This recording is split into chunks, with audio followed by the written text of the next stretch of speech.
दिल्ली शराब घोटाला से जुड़े मनी लॉन्ड्रिंग मामले में पूछताछ के लिए ईडी लगातार मुख्यमंत्री अरविंद केजरीवाल को समन जारी कर रही है। ईडी यानी प्रवर्तन निदेशालय ने दिल्ली आबकारी नीति मामले में पूछताछ के लिए मुख्यमंत्री अरविंद केजरीवाल को चौथी बार समन जारी किया है। ईडी ने आम आदमी पार्टी के राष्ट्रीय संयोजक केजरीवाल को 18 जनवरी को एजेंसी के सामने पेश होने के लिए कहा है। इससे पहले अरविंद केजरीवाल को 3 जनवरी को पेश होने के लिए कहा गया था, मगर उन्होंने तीसरे समन को भी इग्नोर कर दिया और ईडी के सामने पेश नहीं हुए थे। उन्हें पिछले साल 2 नवंबर और 21 नवंबर को भी पेश होने के लिए कहा गया था, जबकि इस साल 3 जनवरी को कहा गया था और अब 18 जनवरी को बुलाया गया है। अब सवाल उठता है कि क्या अरविंद केजरीवाल पिछले तीनों बार की तरह इस बार भी समन को इग्नोर करेंगे और खत लिखकर ईडी को नोटिस का जवाब देंगे। अरविंद केजरीवाल ने हर बार ईडी के नोटिस को अवैध और अस्पष्ट बताया है। आम आदमी पार्टी का आरोप है कि नोटिस अरविंद केजरीवाल को चुनाव प्रचार करने से रोकने का एक प्रयास है।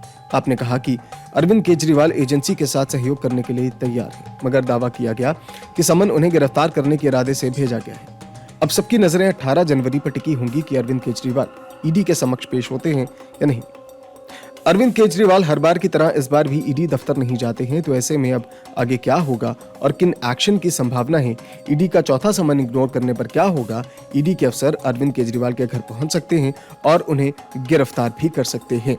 आरोप है कि शराब व्यापारियों को लाइसेंस देने संबंधी दिल्ली सरकार की 2021-22 की आबकारी नीति में घोर खामियां थी और इसके जरिए कुछ डीलर्स का पक्ष लिया गया, जिन्होंने कथित तौर पर इसके लिए रिश्वत दी थी।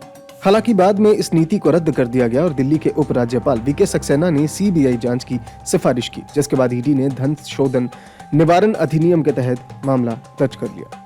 बेल नहीं मिल रही है, हाईकोर्ट बेल कैंसिल कर रहा है, विजय नायर को 1 साल से बेल नहीं मिल रही है। तो इसका मतलब ये है कि शराब घोटाले में जिनकी भूमिका है उनके लिए अब एजेंसी से कोऑपरेट कर पाना मुश्किल हो रहा है, क्योंकि चोर की मूंछ में तिनका है, तो वो भगौड़े बन के घूम रहे हैं।